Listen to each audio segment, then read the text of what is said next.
నిన్నటి current affairs లోని చివరి ప్రశ్నకు సమాధానం. భారత రాజ్యాంగ దినోత్సవం ఎప్పుడు? 1949 నవంబర్ 26వ తేదీన భారత రాజ్యాంగ సభ భారత రాజ్యాంగాన్ని ఆమోదించింది. 2015లో అంబేద్కర్ 125వ జయంతిని పురస్కరించుకుని అప్పటి నుంచి ఏటా నవంబర్ 26న భారత రాజ్యాంగ దినోత్సవాన్ని నిర్వహిస్తున్నారు. ఇక మొదటిది పార్లమెంట్లో రాజ్యాంగ వజ్రోత్సవ వేడుకలు.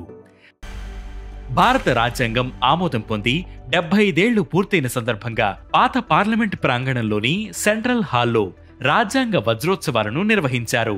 ఈ కార్యక్రమంలో రాష్ట్రపతి ద్రౌపది ముర్ము, ఉపరాష్ట్రపతి జగదీప్ ధన్కడ్, ప్రధాని మోదీ, లోక్సభ స్పీకర్ ఓం బిర్లాతో పాటు ఉభయ సభల సభ్యులంతా పాల్గొన్నారు. రాజ్యాంగానికి సంబంధించిన 2 పుస్తకాలు, 75 వసంతాలకు గుర్తుగా స్మారక పోర్టల్ స్టాంపును రాష్ట్రపతి విడుదల చేశారు. ఇక రెండవది శుక్రయాన్ మిషన్ కు ఆమోదం తెలిపిన కేంద్రం. భారతీయ అంతరిక్ష పరిశోధన సంస్థ ఇస్రో చేపట్టిన శుక్రయాన్ మిషన్ కు కేంద్రం ఆమోదం తెలిపిందని ఇస్రో డైరెక్టర్ నీలేష్ దేశాయ్ అన్నారు. ఈ శాటిలైట్ ద్వారా శుక్రుడి ఉపరితలం, పర్వతాలు ఏర్పడిన తీరు, వాతావరణ మార్పులు, ఐనోస్పియర్ ను తెలుసుకుంటారు. ఇందుకోసం శాటిలైట్ లో పవర్ఫుల్ రాడార్లు, ఇమేజింగ్ స్పెషల్ డిజైన్లు అమరుస్తారు. 2028లో దీనిని లాంచ్ చేసే అవకాశం ఉంది. ఇక మూడవది అబ్ కోయి బహానా నహీ ప్రచారాన్ని ప్రారంభించిన కేంద్ర మంత్రి. కేంద్ర మహిళా శిశు సంక్షేమాభివృద్ధి శాఖ మంత్రి అన్నపూర్ణాదేవి నవంబర్ 25న అబ్ కోయి బహానా నహీ ప్రచారాన్ని ప్రారంభించారు. లింగ ఆధారిత హింసలను నిర్మూలించడం దీని లక్ష్యం. యుఎన్ మహిళల మద్దతుతో మహిళా శిశు అభివృద్ధి శాఖ, గ్రామీణాభివృద్ధి మంత్రిత్వ శాఖ దీనిని నిర్వహిస్తున్నారు. ఇక నాల్గవది మాల్దీవ్స్ భారత హై కమిషనర్ గా బాలసుబ్రమణియన్.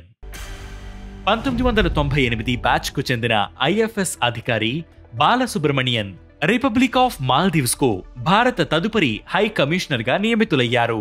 ఆయన ప్రస్తుతం నైజీరియా హై కమిషనర్ గా పనిచేస్తున్నారు. మరోవైపు బ్రెజిల్ తదుపరి భారత రాయబారిగా 1992 బ్యాచ్ ఐఎఫ్ఎస్ అధికారి దినేష్ బాటియా నియమితులయ్యారు. ఆయన ప్రస్తుతం అర్జెంటీనాలో భారత రాయబారిగా పనిచేస్తున్నారు. ఇక ఐదవది ఐపీఎల్ ఆక్షన్లో అమ్ముడుపోయిన యంగెస్ట్ క్రికెటర్. బీహార్ కు చెందిన 13 ఏళ్ల వైభవ్ సూర్యవంశీ ఐపీఎల్ ఆక్షన్లో అమ్ముడుపోయిన అతి పిన్న వయస్కుడిగా చరిత్ర సృష్టించాడు. వైభవ్ బేస్ ధర 30 లక్షలు కాగా రాజస్థాన్ రాయల్స్ 1,10,00,000 ధరతో అతడిని కొనుగోలు చేసింది. దీంతో అతను తొలిసారిగా ఐపీఎల్లో ఆడబోతున్నాడు.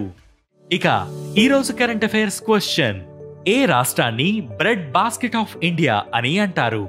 ఈ ప్రశ్నకు సమాధానం మీరే కామెంట్ చేయండి.